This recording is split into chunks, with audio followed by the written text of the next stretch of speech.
Oh, and man, we have a lot of comments already in the chat, and we haven't even started. That's all Darren, man. Darren draws man. a crowd. Jeez. Darren's trying to rebuff the title of LinkedIn celebrities. I think we need to define what LinkedIn celebrity means to us. I think it's somebody that's got charisma, charm, and a lot of followers. And I can tell you he's got all three. I looked it up on Wikipedia. It said, see Darren McKee. There you go. Yeah, it was simple. I wrote that page. Well, Darren, welcome. Welcome, LinkedIn celebrity Darren McKee. Thank you.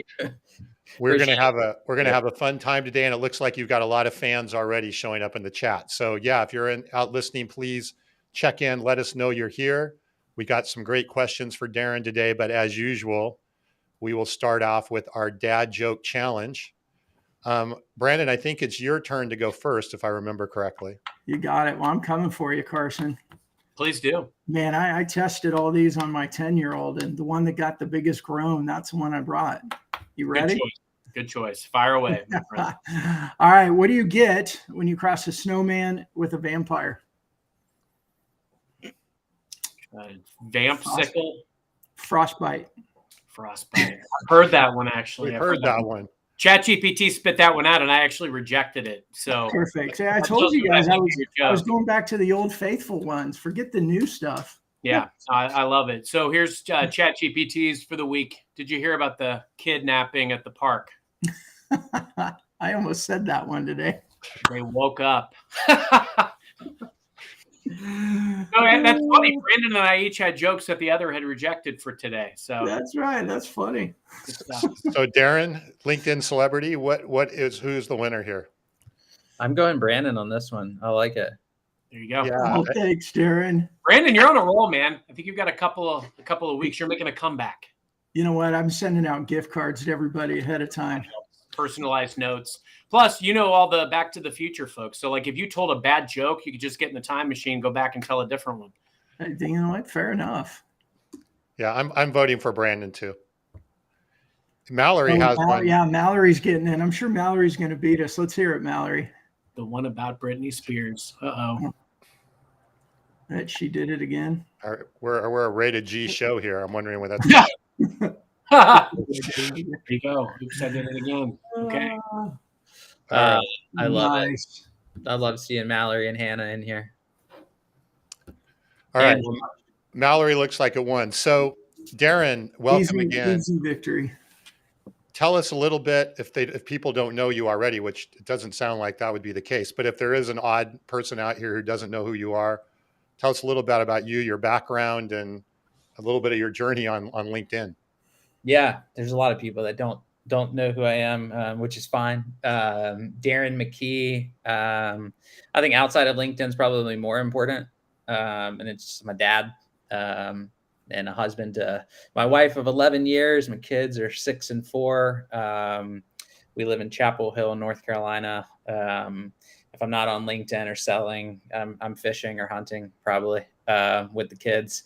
LinkedIn journey. I mean, we can get into it like right up front, or we can wait. But I've been here pretty much every day since March of 2020. Out of necessity, quite frankly. In the beginning, I needed to make money and I needed to close deals, and that was where all of my buyers were. And fell in love with content creation, and didn't know that there were this many people here on LinkedIn. And fast forward today, and it's been a true blast for sure.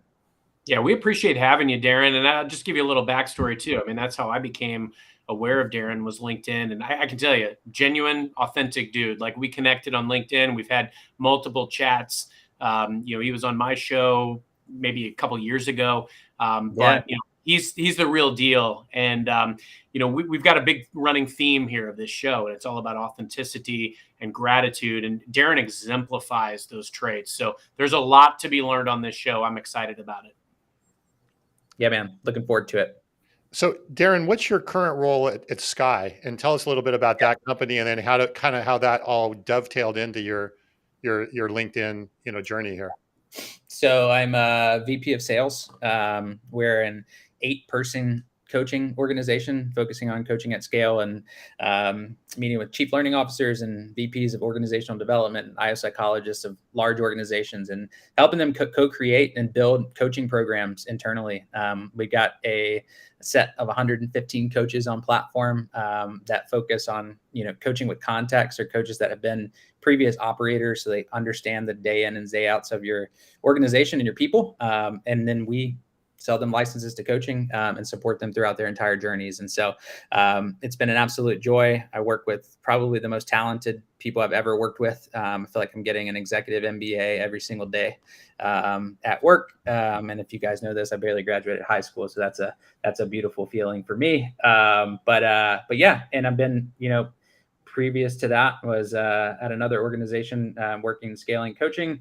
And then before that was in operations and recruiting, and content creation has kind of been something I've focused on for the last 3.5 years. And it's, I think it's really catapulted my career, quite frankly, from a revenue standpoint, from a business standpoint, from an influence standpoint. So we'll get into some of that in a little bit as well.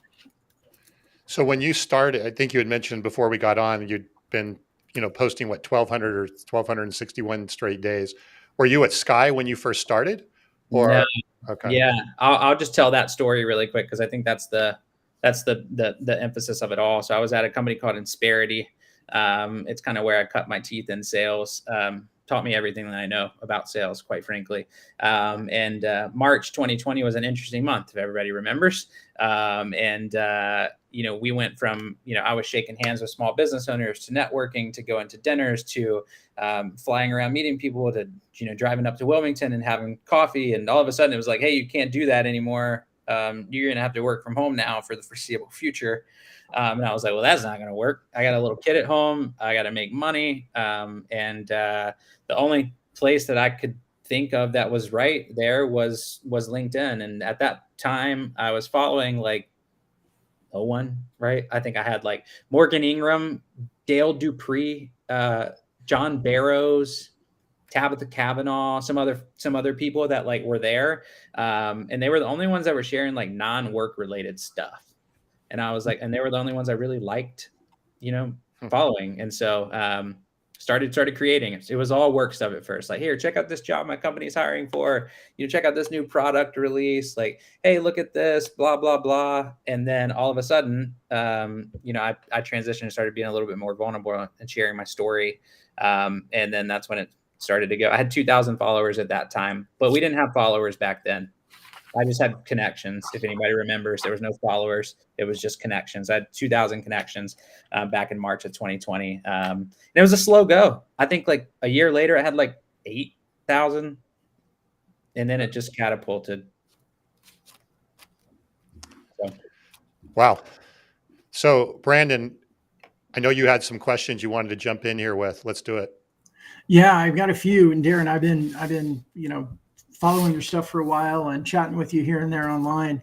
But I wrote this down. I didn't tell you this ahead of time, but one of your posts, it was maybe 4 months ago, but it was one that I felt like was like, it exemplified what I saw you doing. And you said you had a mentor that gave you some recommendations.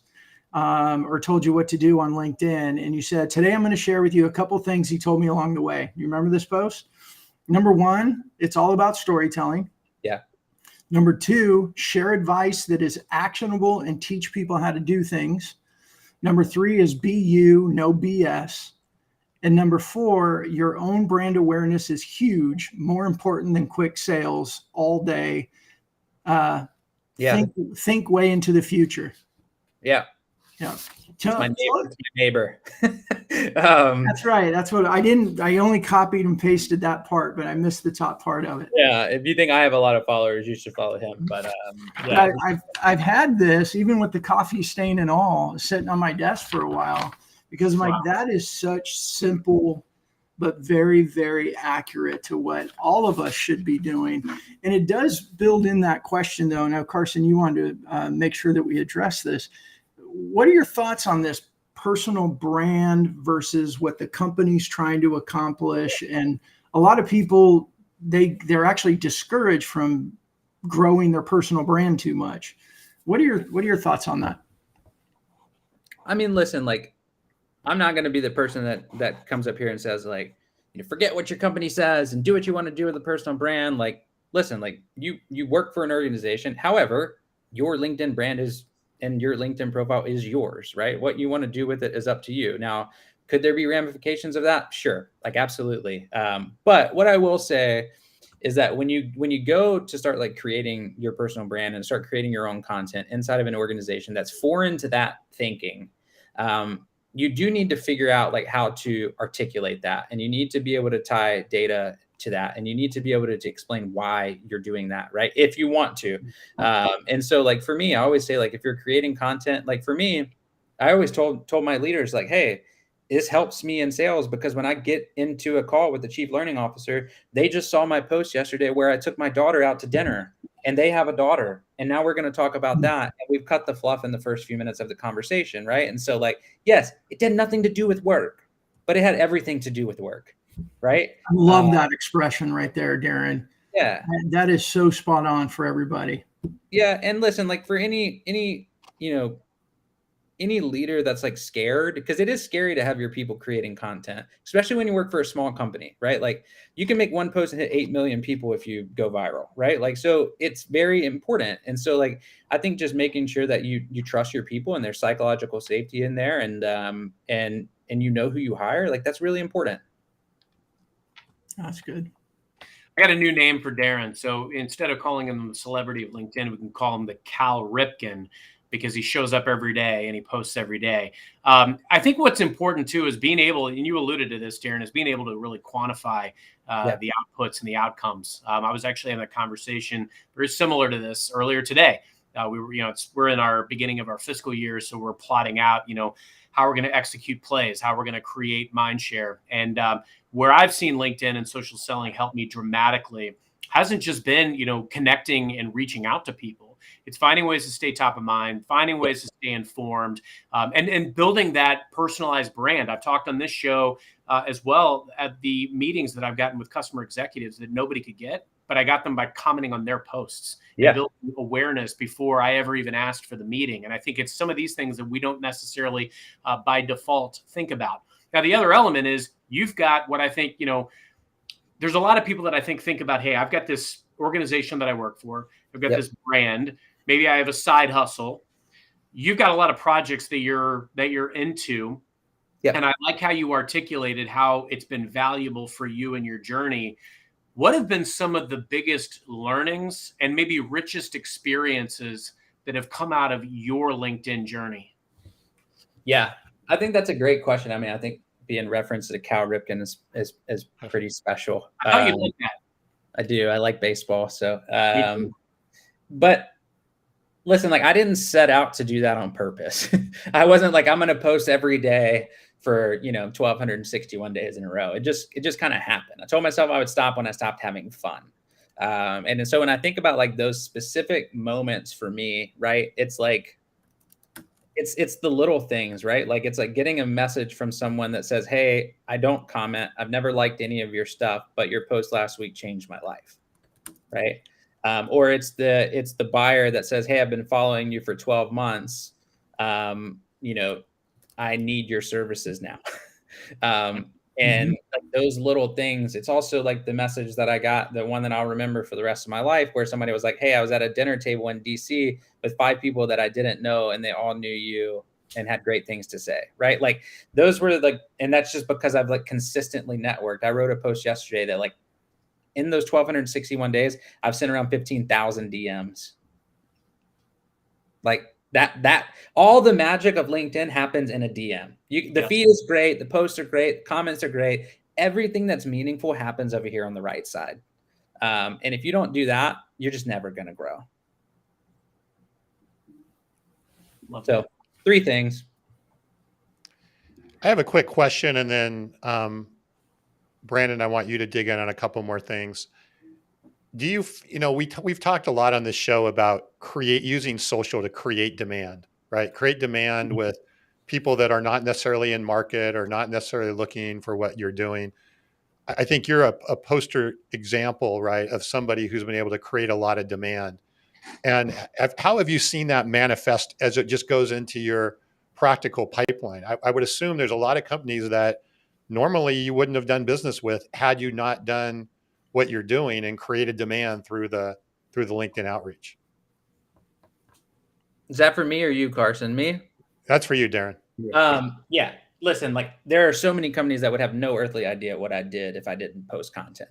Like when the one thing that I get this question all the time is like, how do you do it though? Like, how do you share? How do you story tell without like, vomiting your company all over your LinkedIn feed? And, you have to tell stories. And so for me, listen, like I had to build structure and I had to build a cadence. And so like, I couldn't just show up and like wake up and try to think of what to post. So Monday was like a work related story.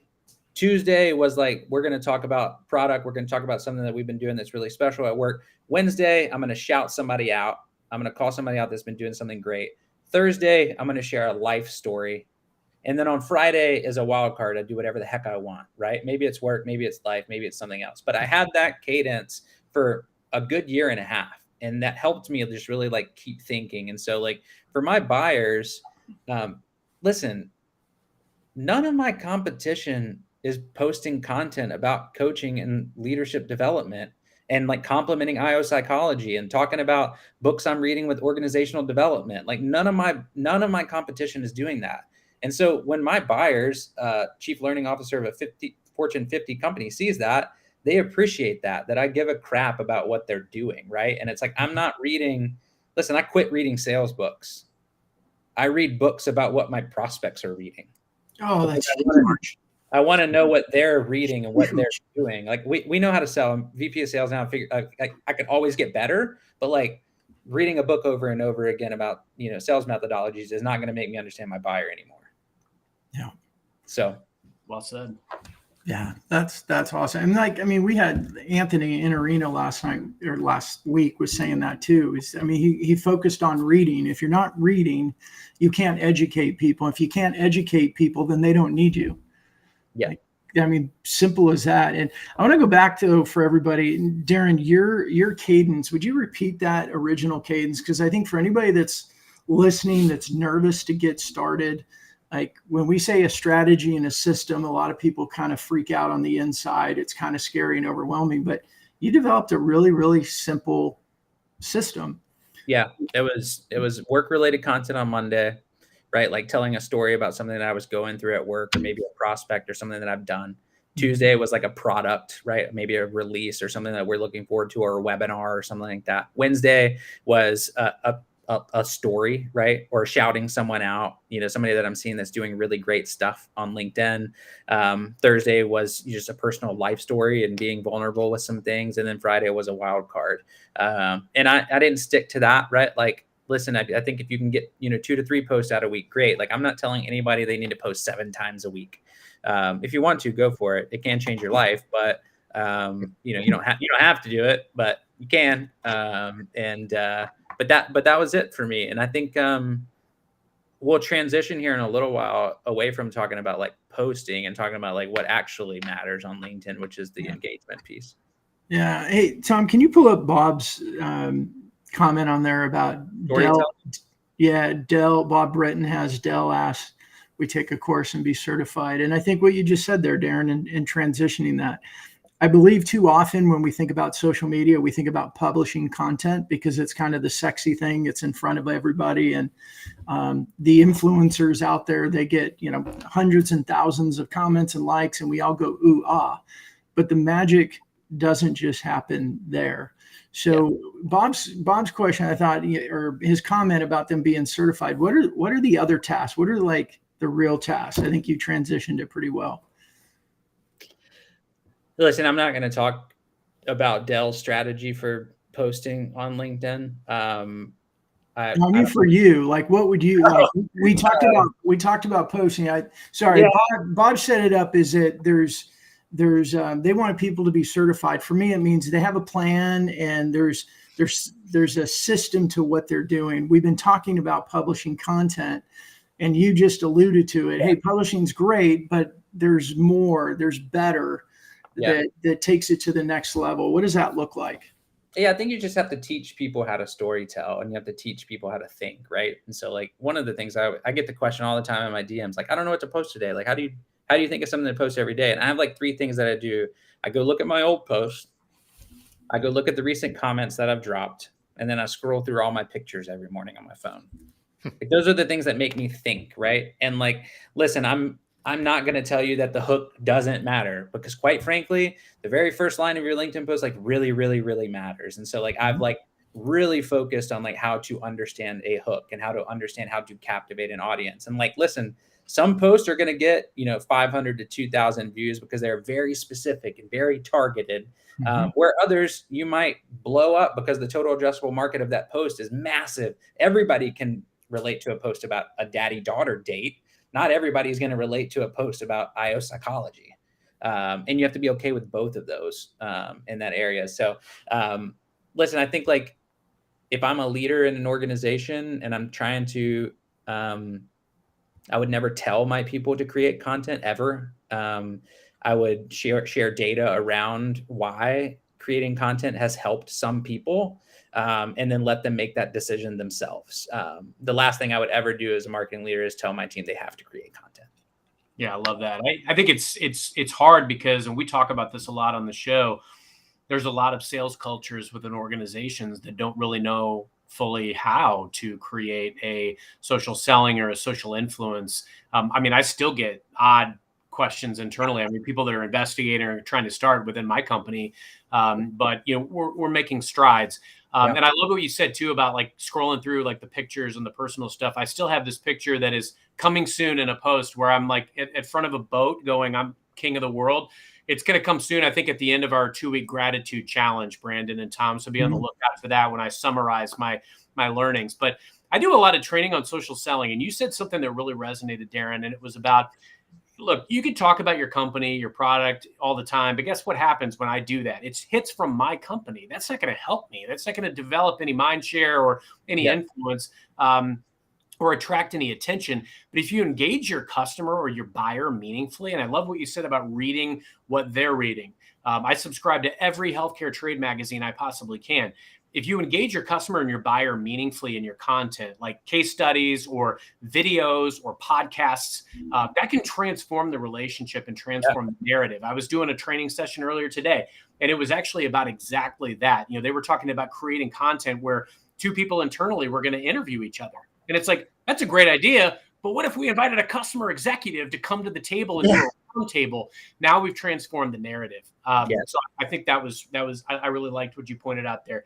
I got a question for you too, because you have really unique experience in this.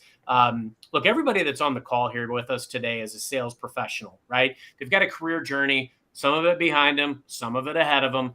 How can somebody think about social influence and the impact that it can have on their career journey? Because I know it's had impact on yours. Yeah. Listen, people like laugh at me when I say this, and it's totally fine. You can laugh like all you want. Creating content has been the most impactful thing that I've ever done in my life. Like full stop. Like I was making, I don't know, $49,000 a year, 5 years ago, right? Like, not doing that today. What's really the biggest catalyst of it all, and the biggest like thing that like helps me sleep at night, is that I know that I can make a post like I did 30 minutes ago, and somebody's going to get an interview, and somebody might get a job at those 13 companies that I tagged in there. So I'm able to like help change someone's life at scale. And I never would have imagined, like I grew up in a tiny town in South Texas where like, like the only entrepreneur or social like content creator was like, there just wasn't any, right? Like everybody worked in the oil field. And so like, this is just weird to me. And it's something that I fell into, and something I'll take with me forever. I treat my LinkedIn like an additional 401k. So I'm just going to keep pouring into it and keep pouring into it and keep pouring into it. And what I've heard here, and I'd love to highlight Tyrus's question because I think that's an important one too. What I've heard here, Darren, is first off, this is something that happened by almost accident. It wasn't intentional. You didn't set out to conquer the LinkedIn world, but you came from it, with a very altruistic approach. Right? I mean, you're serving and you're bringing value to everybody that you touch. You're meaningfully creating dialogue and conversation and relationships with people and adding value to people, which I love. And I always like to point out too, I had a very distinct career before this, where I grew up in a call center, pound the phones, close the call in one call. And I thank God every day that I came into a scenario where I could be in a realm where I could learn how to have genuine relationships and be known for creating a social selling engine for a very, very large company. And I get to train it everywhere. And it changed my life and my career. I wouldn't be where I was if that hadn't happened. But I hope the preponderance of the journey is still ahead. And I think that's the case for you too. But Tyrus made a great comment in here. Can you talk about content creating when seeking employment? So what do you want to see when you pull up a potential candidate's profile? So looking at it from a hiring lens, because I know you've been there, but also looking at it from somebody who might be looking to be noticed. How should we be thinking about that type of content creation? Yeah, I think it's a great question. And first of all, I'm never going to hire you based on your LinkedIn content. So that's the first thing, right? I think if anybody says that, it's the wrong place. You don't want to work there. I want to hire you because of your ability to do the job. And so, but what I would love to see is you engaging with other folks and you lifting people up in other people's posts and comments, and you making a post, once a week around sales or things that you're learning or the journey that you're on. It's really hard if you're currently working somewhere, and being able to do that. But what I still would look for is hey, does this person lift people up? Are they sharing meaningful content? Are they continuing to learn and develop themselves? And if that's the case, then that's the case. I'm going to spend 2 minutes looking at that stuff. It's not something that I'm going to spend a massive amount of time. I hope that helps, Tyrus. But consistency, engagement, making sure that you're doing what you're supposed to be doing as a sales individual. I like that. I think anytime that I coach on that topic, it's make sure that your LinkedIn is indicative of who you are and what you would want a potential hiring manager to see, so that they believe that you're a cultural fit.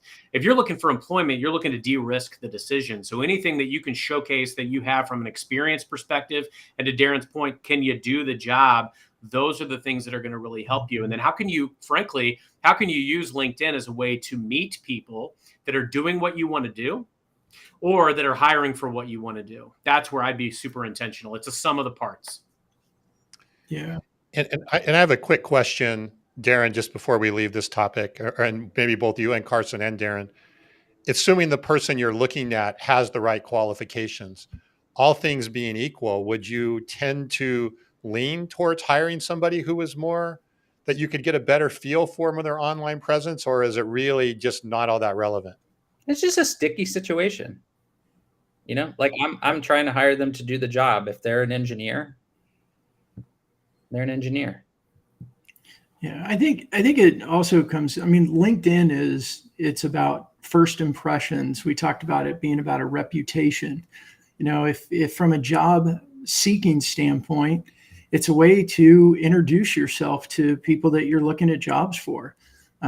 We've talked about this on the show before too, three things to look at if you're not sure exactly how to get going. Number one, let me lay the foundation, and then 3 things that will help guide you. Number one is make sure that you actually are the person and are doing the things that somebody's going to want to talk to. And this is whether you're in a sales role or you're looking for a job, right? If read books, read blogs, listen to podcasts, have that stuff coming into your brain, and be thinking about it, because then you focus on, if you write posts around things that you're thinking, things you're observing, and things that you're feeling, you can't go wrong, right? That's going to be, you go back to what Darren says is be you, no BS. Hey, I was reading this book and it made me think about this. Yep.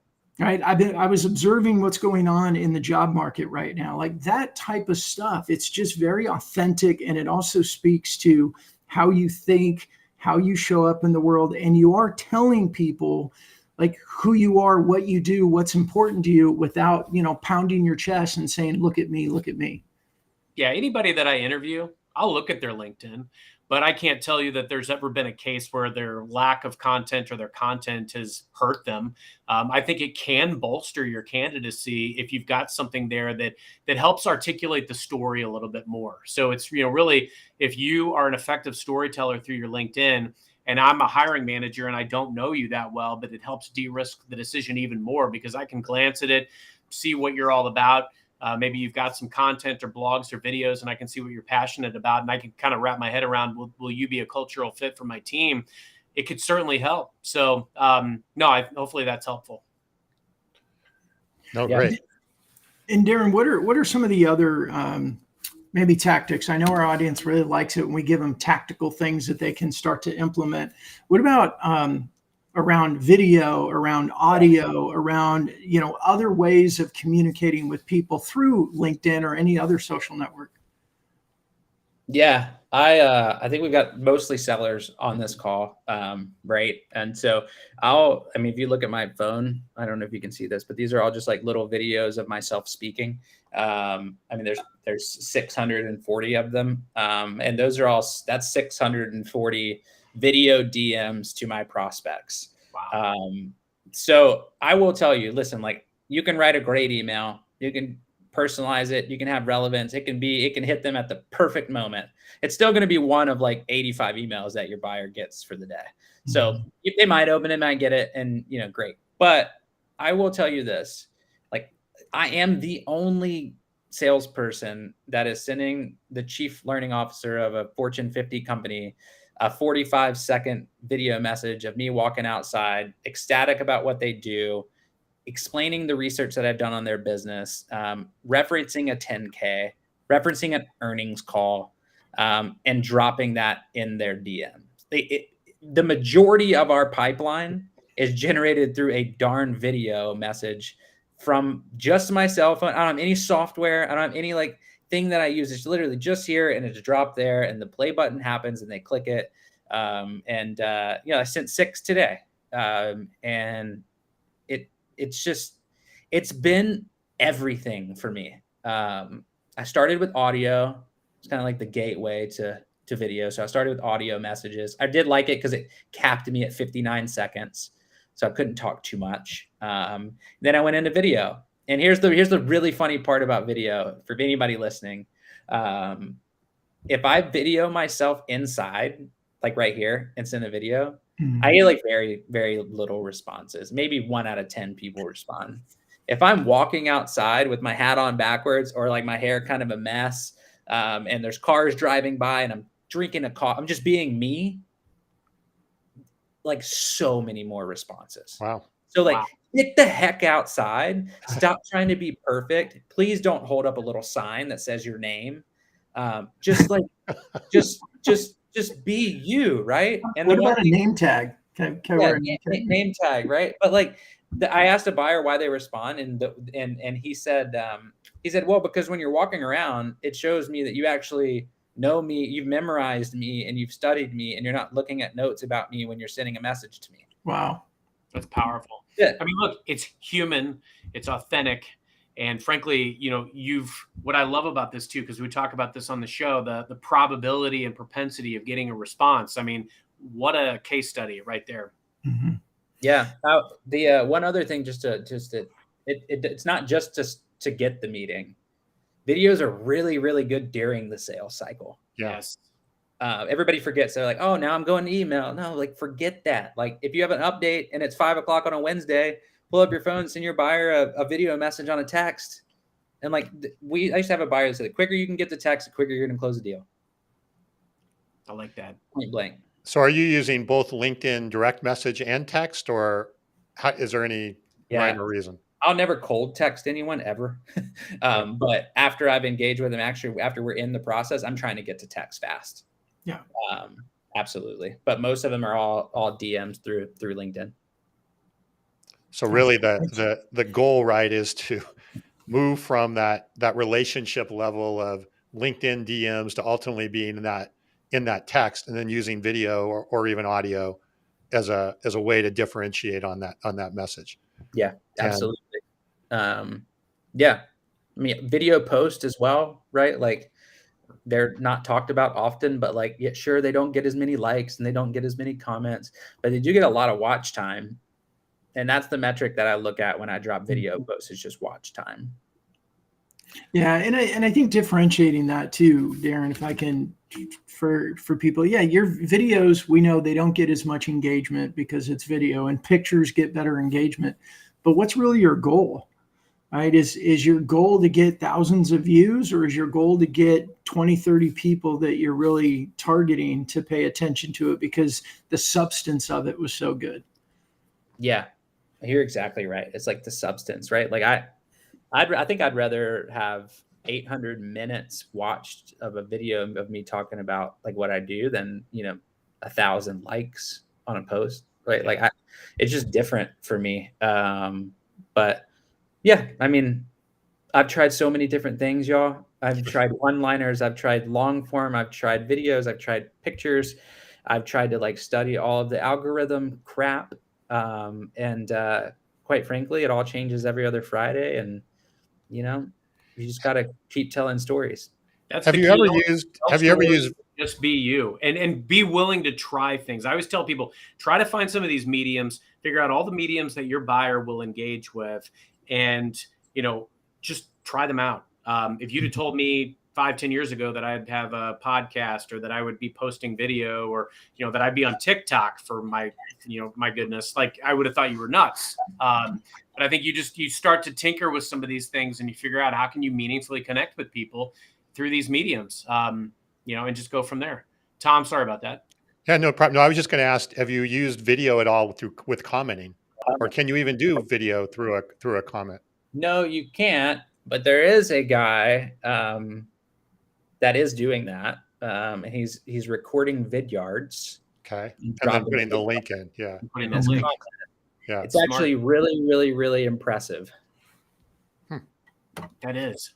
Anything that you can do that's unique, that stands out. And that's what I think the beauty is, Darren, of the many different things that you've tried and done. And like, hey, I've studied it, it changes, but at the heart of it is genuine, authentic connection, and just willingness to try different things in a bid to connect for your buyer. That's it. And sometimes it has nothing to do with you. Right. All right. Like I mean, some people know this because I dropped it in the comment of my post yesterday, but like the post I had yesterday has like 1,000 likes on it, and I don't know how many views or something. I shared that exact same post 2 years ago, and it had like 30 likes. Wow. It literally was almost the exact same thing. But because I have a bigger following now, more people saw it, right? It wasn't that it was a better written content. It wasn't that it was a better post.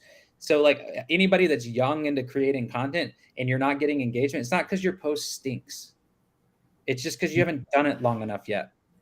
That is really, really powerful. And, it's funny that you say that, because I've had videos that I did that I posted maybe a year, 2, 3 years ago. And, I felt really good about myself after they were done, and whatever it was about, a story or whatever, and didn't get a lot of engagement. But then what I've done, and even in recent months, like I've taken the transcript of those videos, put them into ChatGPT, had it, basically translate the transcript into my words and into a post, and attach a picture to it, and it blows up.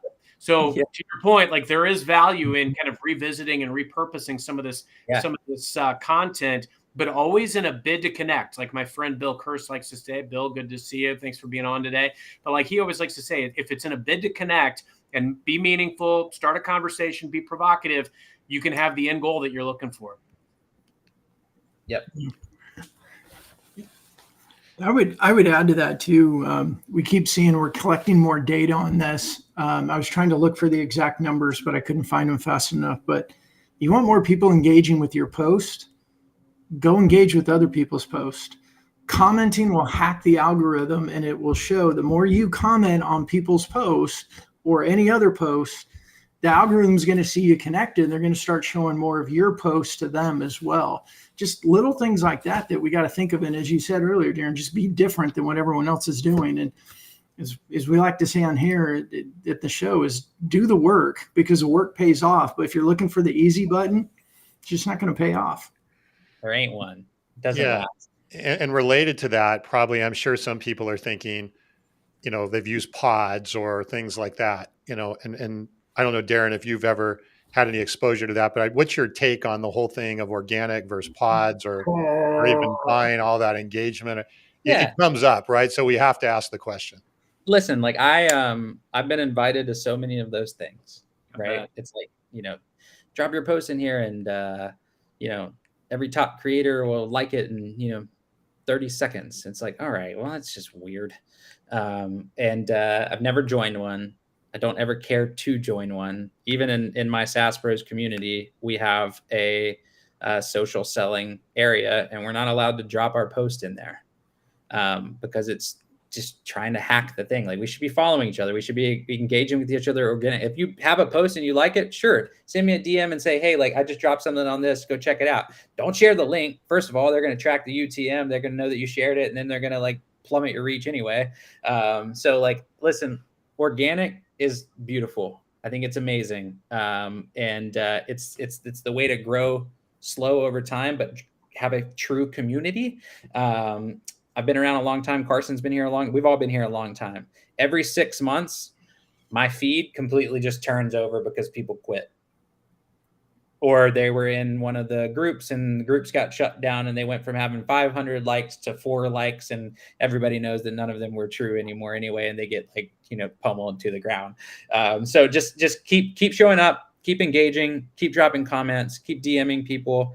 I say this over and over again, DMs. That's the number one thing. If you don't take anything away from what I said, like, you should be sending 15 DMs a day at minimum to new people. Can you talk a little bit more about that? Like, what's the thought? Like, you're not talking cold DMs? No, I'm talking like if I'm on LinkedIn and I see a second degree connections post, I think it's a great post, I'll drop the comment, I'll like it, I'll send them a connection request, and then I'll send them a DM telling them how much I appreciated their post. Well, guess what happens tomorrow? Like, that person's going to see my content, and then I'm going to see their content again, right? And we just continue. We all do. It's not even hacking it. It's just being a human. I use the word hack because people like the word. I hate the word, but it is. I mean, you're influencing the algorithm by your behavior. You're letting your actions be activity. Right. Yeah. Or just like, hey, if I don't see somebody post that I normally have seen, like if I know somebody posts every day and I haven't seen them share content in 2 or 3 days, I'm popping in the DMs. I'm like, hey man, everything all right? Like, just building like genuine relationships. It's like, listen, like, I used to go to the same bar all the time when I was, younger, before I had kids. And if Joe wasn't at the end of the bar, I was wondering where the heck Joe was. Right. And so it's like, stop by his house. Hey, where you at? You're right. But it's just like, it's treating this like a true community. And most people don't do that.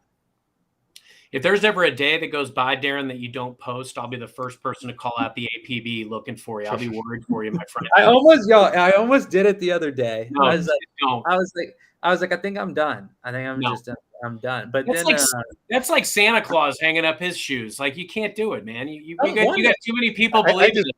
Carson, I thought of a movie there, Forrest Gump, when he just runs and then all of a sudden he goes, I'm done. Right. I couldn't have thought of that there. We don't want that.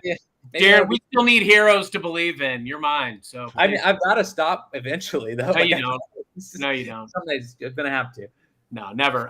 Bob had a good question in the chat too. What do you think is the biggest obstacle to people creating videos? And I like the question, and I think it actually applies to multiple mediums. I think it's not low-hanging fruit. It's not an easy muscle to develop. And I think by default, I mean, believe it or not, I'm an introvert. And if you'd have told me that I'd be leveraging video and some of these other mediums as much as I do now years ago, I would have, thought you were nuts. But I think the key element is people don't necessarily think about it as the default. The easy button is, oh, well, let me just take this cool article about my company and post it out on LinkedIn. And then guess what? Nobody engages, or somebody in your own company engages. And then I'm like, well, this doesn't work. And it feeds back to what Brandon always talks about, we at organizations, we think social selling sucks or doesn't work because we don't get that response to me posting this article about how cool my company is. But video, people don't necessarily think about it as a default, but it helps you stand out. Just like what Darren was just articulating about the videos that he sends to people. We don't just think about it as a natural reaction, but excellent sellers are thinking about the unique ways that they can show up, create relationships, and tell stories. Darren, what are your thoughts? Yeah, I think the biggest obstacle is that you just haven't done it enough. And I always go back to this. Like sometimes I ship a video and I'm like, man, that wasn't very good. And then I just realized that like tomorrow, no one will ever remember I ever shipped that video. Like literally, no one will see it ever again. So like, if it's great, then great. If not, don't worry about it. Wake up and make another one tomorrow. I do think there are things that like you can do to make yourself feel better when you're doing them right. Like make sure you have a good light, make sure you have a good mic, make sure that you're outside, make sure you've done a little bit of research. Like you don't want to just like send someone a video. It's like, Carson, hope all is well. Thanks so much for connecting. Would love to talk to you about coaching. Like, no, I don't want to talk to you. Exactly. You didn't do anything to make me want to talk to you. But if it's like, Carson, been following you for a long time. That post last Tuesday on whatever was really, really solid. Made me think, and actually influenced my post on Wednesday. But enough about that. I know you're really impactful in the social selling world in your space. Here's where I think you guys could get better at. I'd love to chat with you about it. Like, yeah, and video is personal and it's kind of like face to face, but on their time. They're watching this, but there's no immediate action that they have to take. So there's no stress implied. And I think, frankly, a lot of times the biggest obstacle to people creating videos is in our own head because we think we have to get everything perfect. Mm-hmm. We've got to adjust, we've got to re-record. And then by that time, it's like, you know what, heck with this. What Darren just said is so important. You don't have to create a perfect product to get somebody to react and respond the way you want them to. You just want to get that meeting or further the relationship. And that can be achieved with an imperfect video. Just ask Brandon. I created this video for him the other day and I thought it was awful. And he's like, man, this is great. I love it. So. Yeah. So, hey, I want to wrap up here. What are you talking about? It was a great video. Hey, there you go. And I hated it. So we're our own worst critics and sometimes our own biggest obstacles. Tom, can I interrupt real quick? I'd say on the video front too, for everybody. And we talk about this about everything, posting, coming, everything. Have a freaking plan. And Darren, you said it, like, have a plan. Like the biggest way for us to stop trying something is when we just show up, we BS our way through it. It has no effect. We get discouraged and we quit. So have a plan. Is have the mic, have the light. What's important to you? Darren just said he walks outside, he puts his hat on backwards and he gets a coffee and he goes walking down the street and sends videos and they have huge impact on his business. Just have a plan and have a system that's comfortable for you so that you won't quit. True.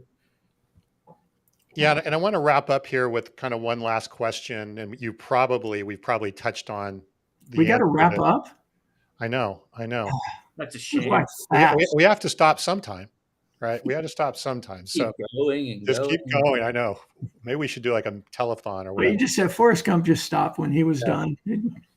So Darren, we talk to a lot of people that are, frankly, they haven't really done anything with LinkedIn and they're a little scared and a little intimidated. If there was one thing for somebody starting out, like who's just like, okay, I really want to start doing this, what would be the one thing that you would recommend based on your experience to kind of tell them?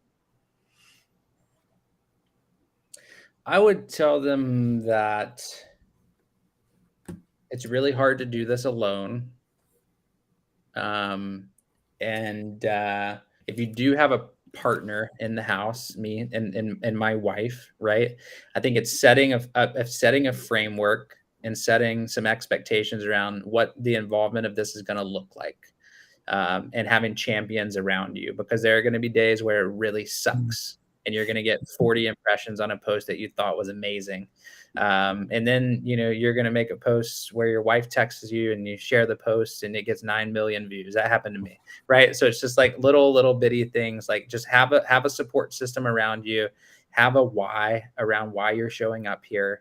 And if you do that, man, like, and anyone listening, like, you're going to have fun. But if you come out here and you're like, I have to do it to get leads, I have to, monetize my business, I have to blah, blah, blah, blah, you're going to burn out in like 10 minutes. Well, I think you hit the nail on the head. Go into it from the viewpoint you're going to have fun and organize yourself that way. I mean, Brandon, look at the number of people we talk to every day that are super intimidated and scared on doing this, but they're not looking at it from a viewpoint of, how's this going to be fun? They're looking at, oh my God, I got to make revenue. I've got to get leads. That doesn't sound fun. Yeah. So I think that's a really, really, really great mindset, right? Mindset way of going into it. Yeah.